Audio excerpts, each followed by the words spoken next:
Hi everyone, I'm Hikaru from Mythos Creations, and today I'm going to be showing you how to properly apply bias tape using the method called Stitch in the Ditch, also sometimes referred to as a sink stitch. Now, you may have heard some cosplayers say that you should not use bias tape on your costume because it looks amateurish. Well, the truth of the matter is that it usually looks amateurish because it has not been applied properly. If you use the correct technique, then it can look quite clean.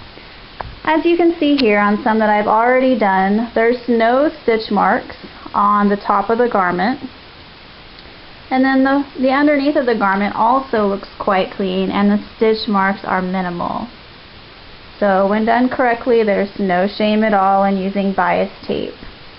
I would technically consider this an intermediate technique, but honestly I think that anyone can do it because all it takes is just some patience. So a couple of preparatory things that we'll need to do. We'll have our iron on and heating up because we will need to use it at a couple of points throughout this procedure. I have my bias tape here. I'm using store-bought bias tape, but you can certainly use bias tape that you made it yourself. And then obviously I have the garment that I'll be stitching the bias tape to already prepared. And then over here on my machine, I have on the top for my thread, white thread, which will match the fabric. And then on my bottom, I have brown thread, which will match the bias tape. Okay, so those are our preparatory things we have set up, and now we're ready to actually start our stitching. Now, the first thing I'm going to do is lay out my bias tape on my ironing board, and you'll see that it's folded over, just like it came out of the package here. Now, I need to open it up a little bit just so that it's easier for me to apply to my fabric without it constantly trying to revert back to its former folds.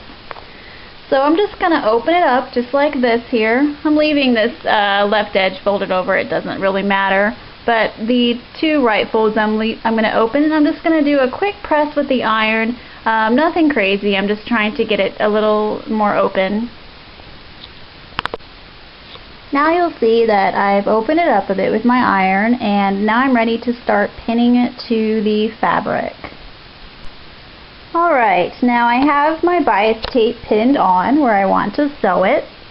Note that the bias tape is pinned to the right side of my fabric, or the front of my garment. This is the outside of the skirt here.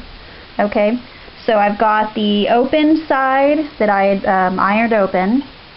The right edge of that is pinned to the right side or outside of my fabric. Okay, done that all around the garment here. So now I'm ready to run it through my sewing machine with just a simple straight stitch. Now I have my bias tape and fabric set up and ready to stitch. The way I've set it up is that I have the bias tape with the right edge that we had ironed out over here underneath the foot. And I have the needle set to come down just slightly to the right side of this first fold. So that's where I'm going to be doing my sewing at. Now I've done my stitch, and you can see here that I have the stitch, like I said, slightly to the right of this first fold. Now you may be worried saying, oh no, the thread colors are the opposite of what they should be. But not to worry, this first stitch will be completely covered. The thread that we had set up previously with the top and bottom was to accommodate our second set of stitches.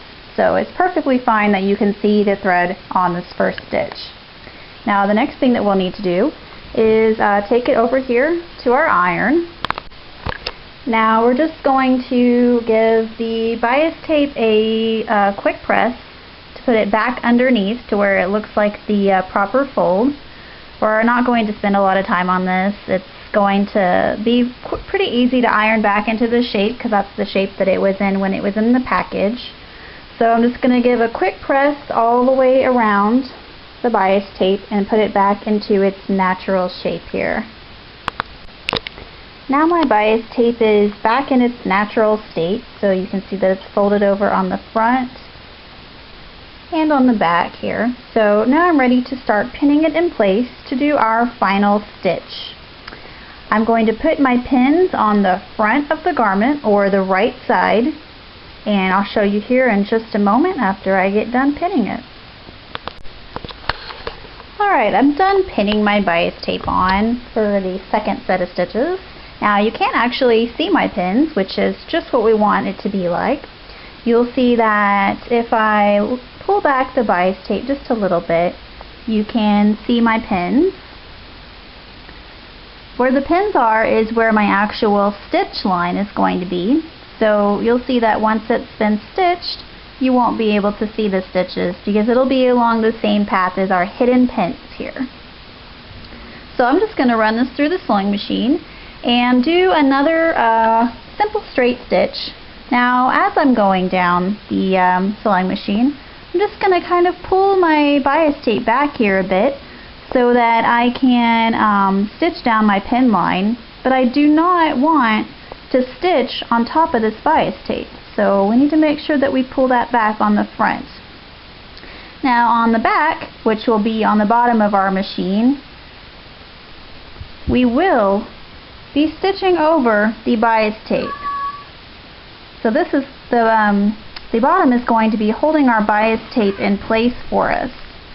So again, the front, we're not going to be stitching on top of our bias tape here, but on the bottom we will be, because you can see that that is in line with our pins, which is also our seam line. So I'll just run this through the machine and then I'll give you another look here when I'm done.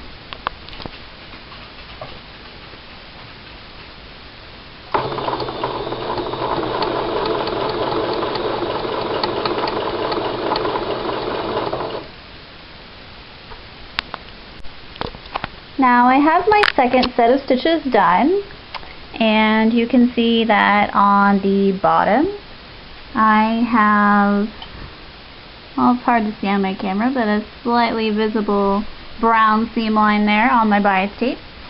And then on the front I don't have any stitch marks visible on the actual bias tape. My stitch marks are underneath here. So I'm just going to give this another quick press with the iron just for the sake of cleanliness, just to make sure everything is laying nice and flat. Again, this is a very simple technique. It just involves you taking your time and not getting too rushed. It may be tempting just to do that stitch line right on top of the bias tape, but this is really the proper way to do it. And as you can see, it definitely looks the cleanest. Especially if you're entering this costume in a competition, you would certainly be proud to show the judges your stitch work whenever it's done with the stitch in the ditch method.